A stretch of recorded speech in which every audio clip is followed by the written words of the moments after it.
उसमें। सभापति महोदय, ये मेरा कितना दुर्भाग्य है। अब मैंने आज दिन में कैसे दोस्त पाले हैं, मतलब आप देखो सही, मतलब अपनी भी जान उगाड़ रहे हैं, मेरी भी उगाड़ रहे हैं। इस सदन का भी सौभाग्य है कि ऐसी अद्भुत जोड़ी को देखने को मिल रही है। इसलिए सभापति महोदय, मान्य केकड़ी से आने वाले मान्य सदस्य, मेरे को बहुत सहानुभूति है आपकी। ये आपको कुचक्कर में फंसाकर जिन लोगों ने गुजरात भेजा ना, मैं उन्हीं के खिलाफ बोल रहा हूं। अध्यक्ष सभापति महोदय, मेरा एक दोस्त तो दुनिया से चला गया और अब कुछ ही दोस्त बचे। इनका ध्यान सभापति महोदय, कुछ उम्र में इनसे बड़ा हूं, मुझे रखना पड़ेगा। आप जिसको बाबा दादा कहते थे विश्वविद्यालय में, वो मरा नहीं, जिंदा है, 6 फुट 2 इंच का खड़ा है, चिंता मत करो। तो सभापति महोदय, मैं कह रहा था, ये स्पेशल कोर्ट के गठन की जो बात है, ठीक इसी तरह की बात एंटी चीटिंग बिल 2020-22 में की, banning of unregulated deposit scheme 2019 में की, ठीक इसी प्रकार स्पेशल कोर्ट एनआईए में गठित करना था। पर इन सारे मामलों में जब मैं देखता हूं, ये सरकार न जाने क्यों कंजूसी करती है हाई कोर्ट को लिखने में। इसलिए मंत्री महोदय, सिर्फ आगाह कर रहा हूं, संगठित अपराध के इस बिल के अंदर सेक्शन 5 में स्पेशल कोर्ट के लिए बराए मेहरबानी अब तक का जो ट्रैक रिकॉर्ड रहा है उससे अलग हटकर आप हाई कोर्ट को लिखेंगे, मेरे को पता है। और लिखा नहीं, एक्ट में तो है, पर आप गठन कब होगा जब आपके यहां से एक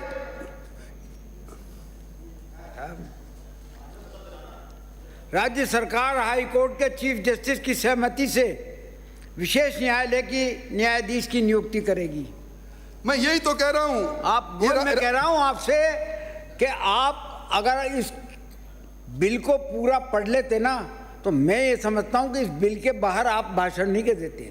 आज जो आप भाषण दे रहे हो, कानून व्यवस्था पे दे रहे हो। ये बिल पे अगर बोले अपन, तो बिल के मामले में जो है सारे सदन को भी जानकारी मिल जाएगी और आपकी भी जो है, जो कुछ सूझ आप में पैदा की है ना, वो भी सुधर जाएगी। सभापति महोदय, मंत्री महोदय ने ठीक बात कही। मैंने भी यही कहा कि सेक्शन 5 में स्पेशल कोर्ट के गठन की बात है। इन्होंने भी कहा कि हाई कोर्ट के सहमति से हम गठन करेंगे। पर महाराज, आप ये प्रेम पत्र लिखने में लेट क्यों करते हो? एंटी चीटिंग बिल का करा दिया स्पेशल कोर्ट, आपने बना दिया क्या? आपने कब एंटी चीटिंग का बिल हमसे पारित करवाया? आपने बना दिया आज की तारीख में। आपने कन्हैया का सर कलम करने वाले एनआईए के अंदर प्रोविजन स्पेशल कोर्ट का, आपने वो पत्र लिख दिया हाई कोर्ट को। हमने तो 4 घंटे के अंदर और आपके होम मिनिस्टर सेंट्रल के बोलते हैं कि साहब एनआईए ने पकड़ा था। आप तो यहां तक देख लो, और उसके बाद में फिर हमने एनआईए को भेज दिया उसको, तो एनआईए करेगी कार्रवाई, हम थोड़ी करेंगे। सभापति महोदय, मैं सदके विराजी अंकित नहीं होगा।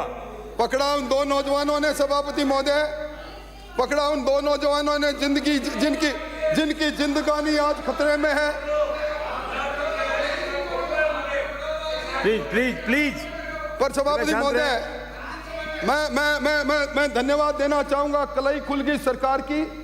एनआईए के अंदर जो चलान पेश हुआ, उसके लिए स्पेशल कोर्ट आप कन्हैया के मामले में नहीं बनाओगे, ये स्वीकारोक्ति आपकी, उसके लिए आपको धन्यवाद। राजस्थान की जनता चुप नहीं रहेगा, कन्हैया का बलिदान रंग लाएगा, आपको नस्तनबूत करेगा। मैं आज कह के जा रहा हूं। तो सभापति महोदय, मैं कह रहा था सेक्शन 7 के अंदर, सेक्शन 7 का मुलाजा फरमाए मंत्री महोदय, उसमें सरकार ये प्रावधान लेकर आई है कि संगठित अपराध का नियंत्रण विधेयक 2023 में बढ़ते अपराधों के अंतर्गत कोई भी अपराधी गिरफ्तार होगा तो उसके विरुद्ध पूर्व में किए गए अन्य अपराधों की ट्रायल उसी विशेष न्यायालय में स्थानांतरित हो जाएगी।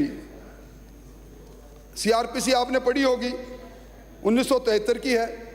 सीआरपीसी ये कहते हैं कि जहां अपराध कारित हुआ उस क्षेत्र के न्यायिक क्षेत्र में जो भी कोर्ट होगा वो विचरण करेगा, वो ट्रायल करेगा।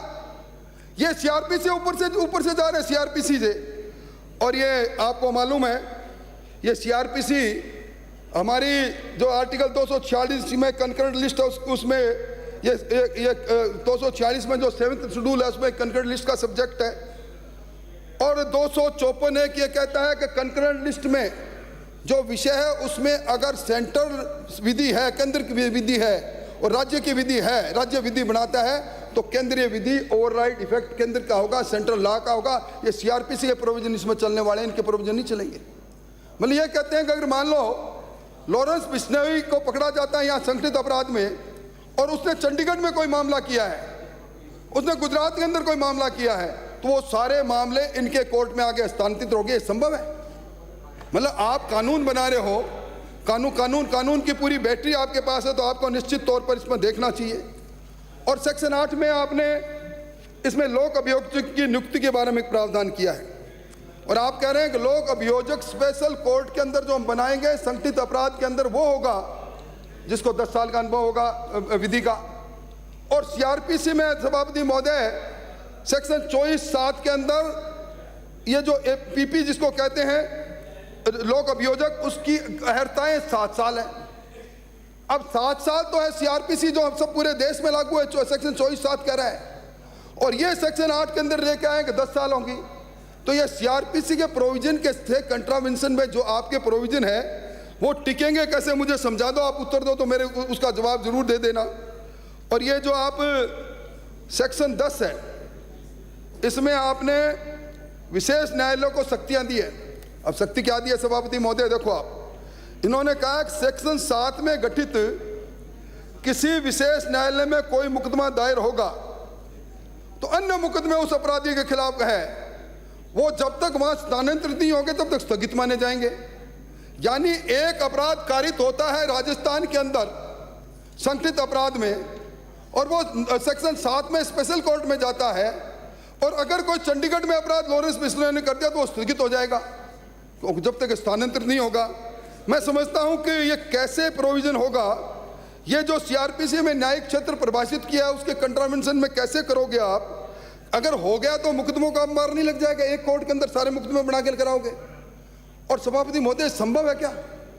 आपसे ज्यादा विधि का ज्ञाता कौन होगा? मैं समझता हूं इसके बारे में निश्चित तौर पर आपको देखना चाहिए। और एक ये सेक्शन 13 से बड़ा प्रेम है, ये संगठित अपराधियों के फोन और इलेक्ट्रॉनिक मैसेज इंटरसेप्ट करने का प्रावधान है इसमें।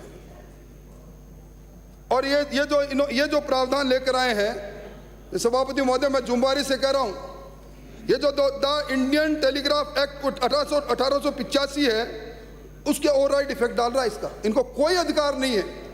और इन्होंने कहा कि इसमें ये जो सेंटर एक्ट है, इन्होंने कहा कि हम इस टेलीग्राफ इनके जो इंटरसेप्शन करेंगे वो सेक्शन 14 में गृह सचिव की अनुमति से हम सारे टेलीफोन टेप कर लेंगे। और अभी मंत्री महोदय आपको ध्यान है ना, कभी हाईकोर्ट ने एक मामले में राजस्व उसके रेवेन्यू बोर्ड के एक मामले में आपके टेलीफोन के इंटरसेप्शन पर टिप्पणी करते हुए कहा आप प्रिंसिपल सेक्रेटरी होम या चीफ सेक्रेटरी की अनुमति से ही कर पाओगे, और कंपिटेंट अथॉरिटी आपने इसमें सेक्रेटरी मानी है, सेक्रेटरी नहीं रहेगी, इसमें प्रिंसिपल सेक्रेटरी रहेगा, क्योंकि इंडियन टेलीग्राफ एक्ट के अंदर प्रिंसिपल सेक्रेटरी का नाम लिखा है। और ये जो आप टेलीफोन टेप की जब बात कर रहे हैं सभापति महोदय, इनसे बड़ा प्रेम है इनका टेलीफोन टेप से। ये टेलीफोन वही है सभापति महोदय जो किस्सा कुर्सी में एक टेलीफोन की ऑडियो क्लिप अचानक मिल गई OSD2 CM को, और धड़ाधड़ 4 मुकदमे दर्ज राष्ट्रद्रोह के, और वो धड़ाधड़ वापस FIR भी लगा दी। और अभी सिरोही से आने वाले मान्य सदस्य हम पर आरोप लगा रहे थे कि MLA की खरीद फरोख्त हो रही है, तो मना किसने किया? सरकार लिए बैठे हो, जांच कराओ। मैं आज इस सदन में चुनौती से कह रहा हूं, ये किस्सा कुर्सी के अंदर ये ऑडियो टेप, ये टेलीफोन टेप किसने करवाया, इसकी जांच भी कराओ। और ये भी जांच कराओ किस MLA ने किससे कब पैसे लिए, इसकी जांच भी कराओ। अगर दोषी है तो लटकाओ उनको, पर यह हिम्मत आप नहीं करोगे। और इसी तरह मैं सेक्शन 18 जिसका जिक्र अभी राजसमंद से आने वाली मान्य सदस्य ने किया उसको भी करना चाहता हूं। इसमें लिखा है कि अगर राजस्थान संगठित अपराध नियंत्रण विधेयक 2023 में अगर कोई अभियुक्त गिरफ्तार होता है सभापति महोदय, वो SP या SP से ऊपर किसी को CRPC के सेक्शन 161 में बयान देता है, बयान पुलिस के सामने दे रहा है, वो कन्फेशन माना जाएगा। मतलब मेरे समझ में नहीं आया क्या ये संभव है? क्या कल्ला जी विराज रहे हैं नींद के झोंके में, बताओ क्या ये संभव है? CRPC के सेक्शन 161 में कोई मुलजिम SP या SP के ऊपर के रैंक के को बयान देता है तो कन्फेशन माना जाएगा। ये कौन सा, में आपने GPC तो लिख दी, गहलोत पैनल कोर्ट, अब कौन सी CRPC लिख रहे हो आप? ये भी घर की बनाओगे? मतलब ऐसे प्रोविजन डाल रहे हो जो इन्फोर्स हो ही नहीं सकते, इसके बारे में आप बताओ। ये जो एविडेंस एक्ट बनाया है 1872 का, ये जो सीआरपीसी है 1973 की, इनके प्रोविजन क्या कहते हैं? कन्फेशन कौन सा माना जाएगा? फिर ये खत्म ही हो जाए, कन्फेशन उसने मान ही लिया, सजा उसको आप वही कर ही दो गया। इस प्रकार के प्रोविजन के बारे में आपको निश्चित तौर पर देखना चाहिए। और मंत्री महोदय, ये सेक्शन 21(3) में आपने क्या लिख दिया कि उसको अग्रिम जमाती सेक्शन आईपीसी में 438 सभापति महोदय आपसे कोई नहीं जानता, 438 में मेरे को अग्रिम बेल का अधिकार है, ये कहते हैं वो अधिकार नहीं मिलेगा आपको। क्या कोई कानून इस हिंदुस्तान में कोई विधानसभा ऐसा बना सकती है जो केंद्र में प्रचलित विधि जो आज आईपीसी इंडियन पेनल कोड है उसके प्रोविजन से इतर करके किसी को कह देगा कि नहीं आपको ये अधिकार नहीं मिलेगा, अग्रिम जमानत नहीं मिलेगी? ये माननीय उच्चतम न्यायालय का आदेश महाराष्ट्र सरकार बनाम शांतिलाल शाह, उसमें उन्होंने कहा है जमानत का अधिकार अपराधी का कानून सम्मत अधिकार है। इसलिए मैं समझता हूं कि ये जो आप लेके आए हो 21(3) के अंदर, ये भी आपका चलने वाला नहीं है। और एक आपने 21(4) में ये लोक अभियोजक बनाए, उनको असीमित अधिकार दे दिया, यानी किसी मामले में किसी अपराधी की सुनवाई तब तक नहीं होगी जमानत की या दूसरे मामले की, लोक अभियोजक नहीं आएंगे तो सुनवाई नहीं होगी साहब। लोक अभियोजक बीमार हो गए तो कोई सुनवाई नहीं करेगा, जज को अधिकार नहीं। आज किसी मामले की सुनवाई करना ये न्यायालय के अधिकार पर का अतिक्रमण कर सकते हो आप अतिक्रमण?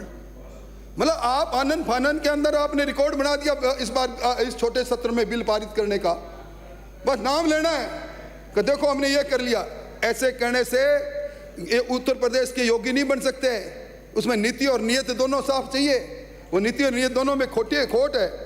और 21(3) में आपने ये कह दिया संगठित अपराध, इसमें अगर कोई एफआईआर दर्ज होगी तो उसमें संगठित अपराध के प्रोविजन में तो डीआईजी को बताना पड़ेगा, आपको डीआईजी से अनुमति लेनी पड़ेगी। ऑनलाइन एफआईआर कराने पुलिस और पुलिसिंग के सिद्धांत को धज्जियां क्यों उड़ा रहे हैं आप? मेरी समझ के परे की बात है। और ये धारा 23(2) में विशेष न्यायालय में अगर कोई कॉग्निजेंस भी लेना है तो भी एडीजी की उसमें स्वीकृति चाहिए। न्यायालय पर आप न्यायालय के अधिकार ले सकते हो, कोर्ट की शक्तियां पुलिस के नियंत्रण में आ सकती है। इसलिए मैं निवेदन करना चाहूँगा कि ये जो एक और बात कहकर मैं मेरी बात को सीमित करने की कोशिश करूँगा अध्यक्ष महोदय।